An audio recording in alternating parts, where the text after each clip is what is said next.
sebelum tahun 2025.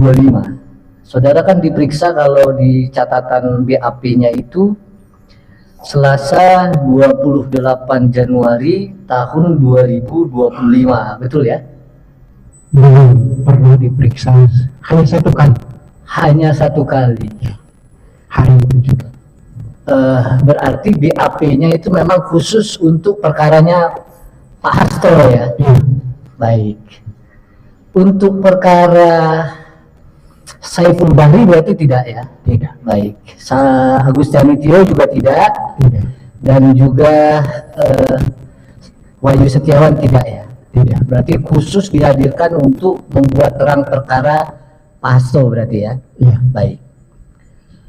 Saudara di BAP itu ada menyebut saudara juga punya studi berguru pada sang filsuf Ludwig Wittgenstein, benar ya Pak? Iya. Asik. Kebetulan saya juga senang sama Wittgenstein Pak. Kenapa Wittgenstein ini dalam ilmu linguistik menjadi penting? Tolong terangkan dulu Pak. Wittgenstein itu saya punya 2 sarjana S1, sarjana filsafat dengan sarjana sastra Indonesia. Di filsafat saya menerangkan atau membahas mengenai Wittgenstein karena antara bahasa formal dengan bahasa sehari-hari atau yang dia sebut language game. Oke. Ya, jadi language game itu istilah yang khas dari Ludwig Wittgenstein. Skripsi S1 saya di STF Driarkara membahas dia. Baik. Apa benar Wittgenstein ini dia menulis soal filosofi of language ya? Logicus Philosophicum, dia punya dua karya. Ada satu sebelum dan sesudah. Jadi ada pertentangan yang sangat perbedaan yang sangat tajam antara Logicus Philosophicum bla bla bla itu yang lama, lalu Language Game itu periode keduanya. Ya intinya aja Pak, karena saya mau tanya. Dalam Language Game dia melihat bahasa itu sama seperti para ahli linguistik mengatakan konteks itu sangat penting. Baik. Sekarang saya masuk ke konteks. Ahli sebagai ahli bahasa, ya, ditanya oleh penuntut umum, ya, itu kan yang ditanya penafsiran ahli kan terhadap, ya, teks dan konteks begitu ya. Ya. Baik. Maka kalau disebut logis tadi, apakah logis, apa enggak logis, ya kan?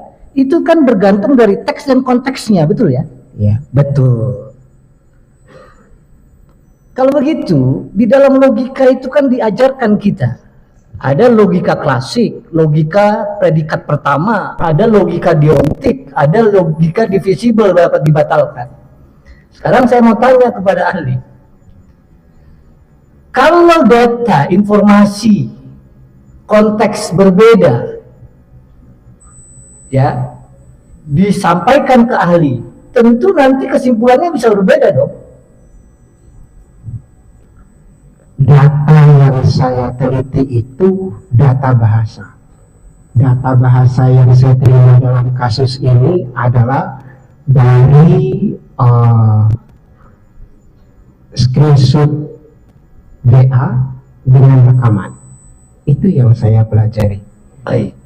Jadi bahasa saja dalam itu saya pelajari hubungan antar kata, hubungan antar kalimat, baik dalam kalimat satu orang maupun kalimat dengan orang lain.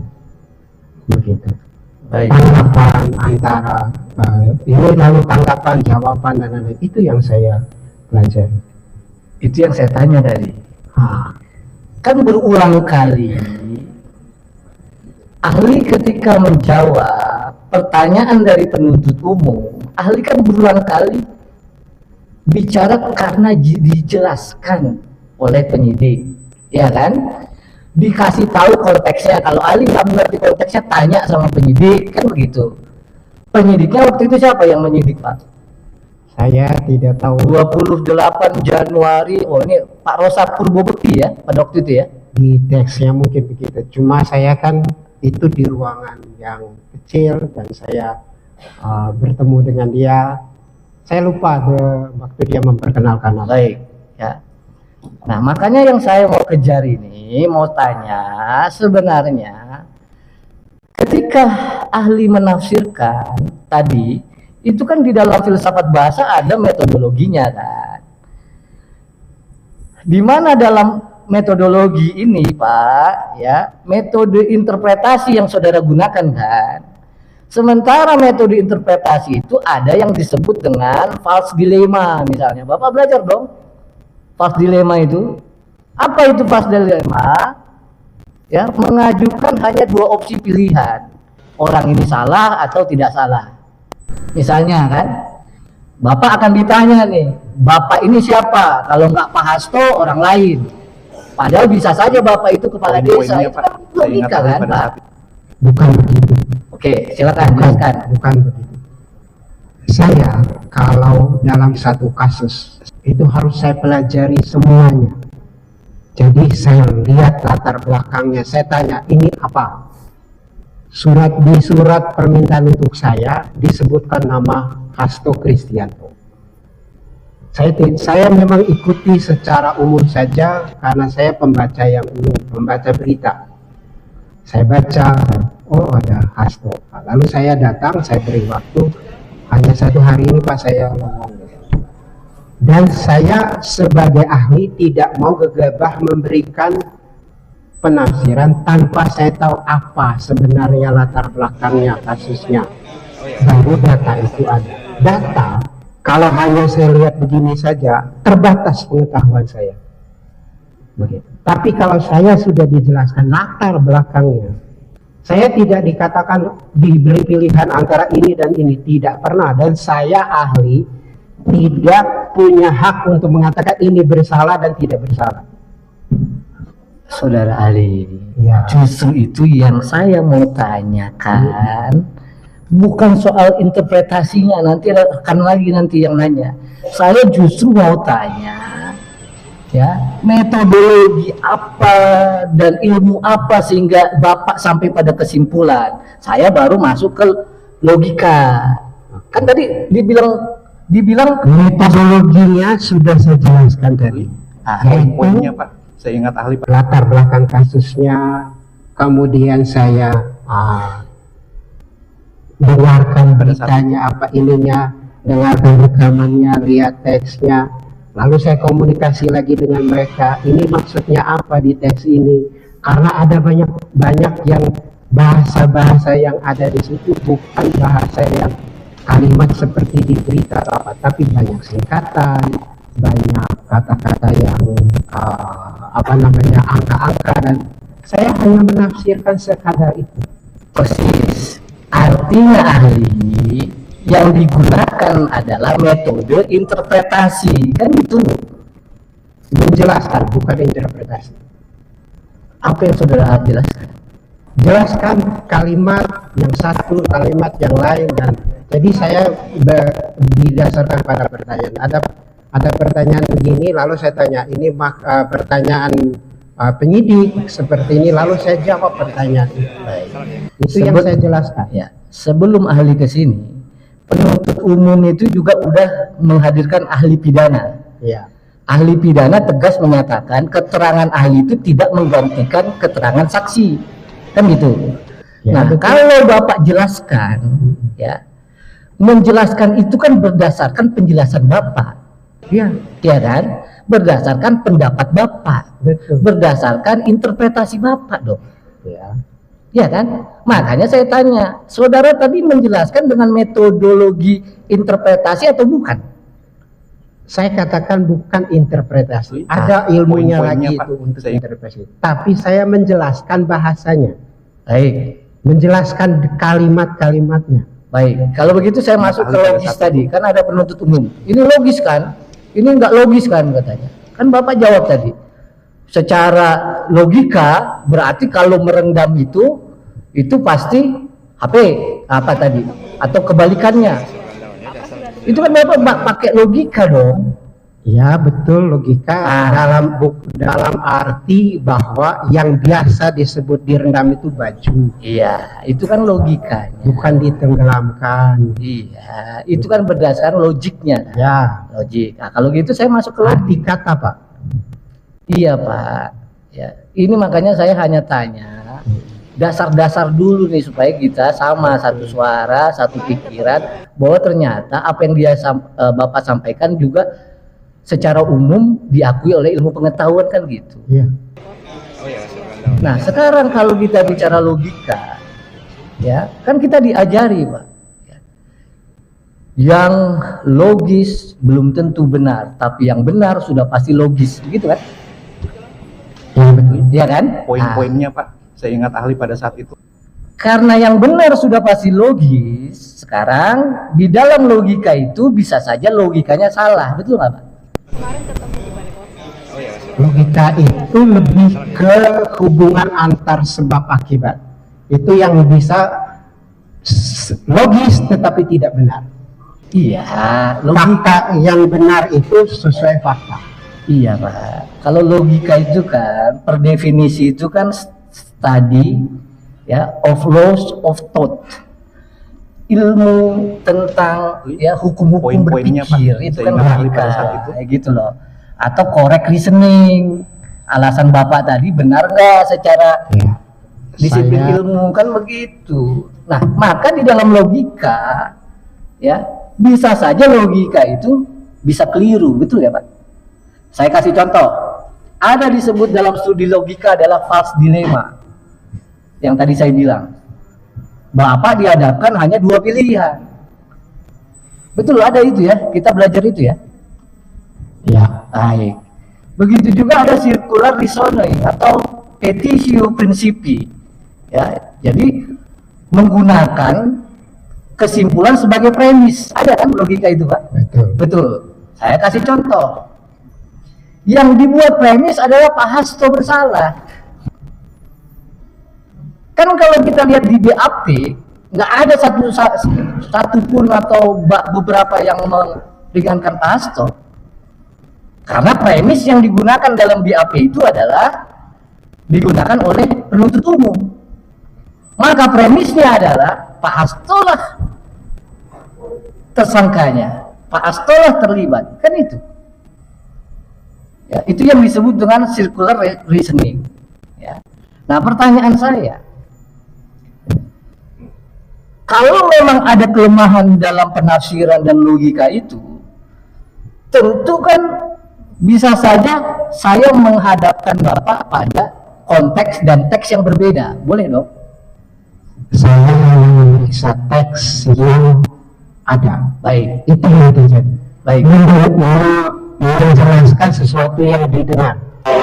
Saya tidak tahu apakah teksnya salah, teksnya benar, apakah rekaman ini khusus rekaman. Saya katakan, saya cek lagi apakah yang berbicara si A, mereka sebut mail 1, mail 2, itu sudah dikonfirmasi pada ahli suara. Iya, begitu. Jadi saya tidak pernah tahu bahwa teksnya salah atau benar. Begitu. Ahli dengan tegas ahli menyatakan bahwa ahli hanya menyatakan analisis terhadap rekaman yang didengarkan, Betul. teks yang dilihatkan, Betul. ya, dan konteks yang diberikan oleh penyidik. Konteksnya itu konteks secara garis besar. Ya, mau garis besar, garis kecil, garis halus diberikan oleh penyidik. Ya. Ya. Baik. Kalau begitu, keahlian saudara tidak sampai kepada keterangan asal dana 400 juta dari siapa nggak tahu dong. Nggak tahu. Tapi di situ ada tulis si angka-angka itu saya jelaskan angka-angka. Iya, kalau itu Iya. kan tadi sudah ditafsirkan, sudah diinterpretasi berdasarkan yang tadi. Yang saya tanyakan, keahlian saudara kan nggak sampai Betul. pada definitif asal dana 400 juta itu dari siapa, kan enggak dong. Bukan. Hanya dari kata-kata. Iya, itu maksud saya, ahli. Nah, kalau asal dana sampai 400 juta nggak tahu, apakah keahlian saudara juga ya sampai tahu bahwa soal pengurusan perkara di KPU, tahu nggak sampai situ? Tidak. Nggak tahu ya, baik. Tahu nggak ahli juga bahwa sampai ada keterlibatan terdakwa nih dalam tindak pidana perintangan penyidikan, ada nggak? Tidak. Nggak tahu juga ya. Lalu tahu nggak saudara terkait dengan ya bahwa Pak Hasto ini ya betul-betul orang yang secara fakta menyuruh merendam HP, tahu nggak sampai ke situ? Tidak. Enggak ya, merendam HP enggak, menenggelamkan HP enggak ya. Baik. Nah, itu biar kita sama, Pak. Kalau begitu saya mau masuk ke linguistik forensik. Kebetulan saya ngambil ini kosnya Pak di Poin-poinnya Inggris. Pak, saya ingat ahli pada saat itu. Coba ahli jelaskan ya, kenapa muncul studi forensik linguistik ini, linguistik forensik? Saya tadi di awal saya sudah jelaskan sejarah pertamanya itu ada kasus di pengadilan di Inggris, ada seorang, Derek Bentley. ya betul. Baik. Jadi kasusnya sudah bahkan sudah dihukum mati karena dituduh melakukan pembunuhan. Tetapi ada ahli bahasa yang mencoba membuka-buka file BAP, lalu ada kata yang menurut dia membandingkan kalimat-kalimat BAP dengan kalimat-kalimat yang biasa atau waktu di BAP dengan waktu di pengadilan. Jadi dia bandingkan itu sampai dia membuat opini bahwa ini kalimat salah, lalu pengadilan membuka kembali, akhirnya dicari lagi pembunuhnya dan nama dia sudah meninggal tapi namanya dipulihkan, pelaku sebenarnya diketahui. Ya. Ahli ingat siapa nama profesor linguistik itu? Saya lupa. Saya ya. pakai ini harus buka buku. Ya. Poin-poinnya Pak. Profesor saya ingat yang ahli pada saat meneliti itu Malcolm ya Coulthard. Sekarang dia guru besar di Austin University. Dia menulis buku, bukan dia yang bukan. Ya. Saya tahu persis bukan. Oke. Dia. Saya punya buku Coulthard berapa biji di kamu. Baik. Kalau begitu, yang saya tanyakan, muncul lahirnya linguis forensik itu sebenarnya untuk membebaskan ya terpidana awalnya itu. Itu kan kasus awalnya. Iyalah, Ya. kita kan supaya orang terang juga ini. Ya. Ya, kenapa? Ya, karena pada waktu itu ternyata analisis bahasa Ya. ya bisa digunakan untuk membatalkan tuduhan, Mengulangi kembali penyidikan mengulangi penyidikan. sehingga menemukan pelaku sebenarnya. Ini yang saya mau bilang. Dalam sejarah linguistik forensik itu lahir karena ada kebutuhan ya. Itu justru ya membebaskan terpidana. Bukan awal cukup-cukup membantu justru menyala-nyalakan orang atau membantu penyidik. Ya, saya mau kasih contoh nih misalnya. Poin-poinnya Pak. Di saya Uni ingat ahli pada Eropa, saat itu. Saya ini ada nih sejumlah perkara yang menggunakan linguistik forensik itu justru digunakan untuk meringankan terpidana, gitu loh. Kalau di luar ya, ada komentar soal itu? tidak perlu menjawab kecuali Bapak jadi pembimbing dokter saya. Itu benar. Enggak, saya nggak apa-apa. Saya mau bilang, Saya tidak perlu. ilmu itu bermata dua, betul ya Ali ya? Saya tidak Bisa bisa. digunakan untuk nyala-nyalakan orang, bisa juga membebaskan orang, kan gitu. Maaf, ilmu linguistik forensik yang saya tanggapi adalah data bahasa kalau suatu perkara ada data bahasanya, ahli linguistik forensik diminta untuk menjelaskan data itu. Itu pengalaman saya sejak 98 sampai sekarang. Tidak untuk membantu si A, membantu si B, tetapi menjelaskan kepada hakim di hadapan sidang. Baik, itu sudah ahli jelaskan tadi. Ya, Ya, dan saya juga sudah ulang bahwa ahli tidak sampai kepada siapa yang bersalah, siapa yang melakukan, nggak sampai situ, sangat kan? itu Ya, tepat. kan? Betul ya? Baik. Kalau begitu, sekarang saya langsung tanya ke BAP saudara. Ya, nanti diteruskan oleh rekan yang lain. Kan gagasan ahli itu dihadirkan di sini, itu kan mau menerangkan, ya mulai di BAP nomor 12. Ya kan? Apa itu? Disampaikan kepada ahli serangkaian ilustrasi. Ya. Ilustrasi yang disampaikan ini berdasarkan BAP, gitu loh. Nah, itu yang nomor 12. Lalu ya, dilanjutkan oleh penyidik. Ahli diperdengarkan rekaman suara. Ya. Lalu ahli tadi jelaskan ini. Ya, konteksnya ini, ya, penjelasannya ini. Saya nggak usah ulangi, ya. Nah, kalau di BAP nomor 13 itu percakapan antara saudara Saiful Bahri dengan Doni Tri Iskoma. Ya. Yang mau saya terangkan ke ahli, ya, percakapan ini, ya, disampaikan ke ahli, dasarnya cuma rekaman doang.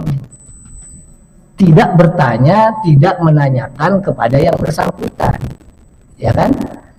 Nah, pertanyaan saya, kalau di dalam pemeriksaan, ya, saudara diberikan transkrip atau apa namanya, notulensi persidangan, ketika kami tim kuasa hukum penuntut umum bertanya kepada Saiful Bahri, Doni Tri Iskoma dan majelis hakim, ya, itu dengan metode yang sama bisa saudara ulang dong analisisnya. Saya tidak perlu menjawab karena tidak relevan dengan perkara ini. Pak, saya tanya sama Saya Bapak. tidak memeriksa yang lain selain yang diberikan kepada saya. Baik. Kalau Anda bertanya pada saya mengenai sidang, saya tidak tahu. Itu hal lain lagi. Oke. Kalau begitu yang ke-14, ya. Di 14 yang saudara periksa itu hanya, ya, percakapan, ya, isi percakapan dari chat Saiful Bahri. Itu saja yang saudara tahu, ya. Ya. Baik.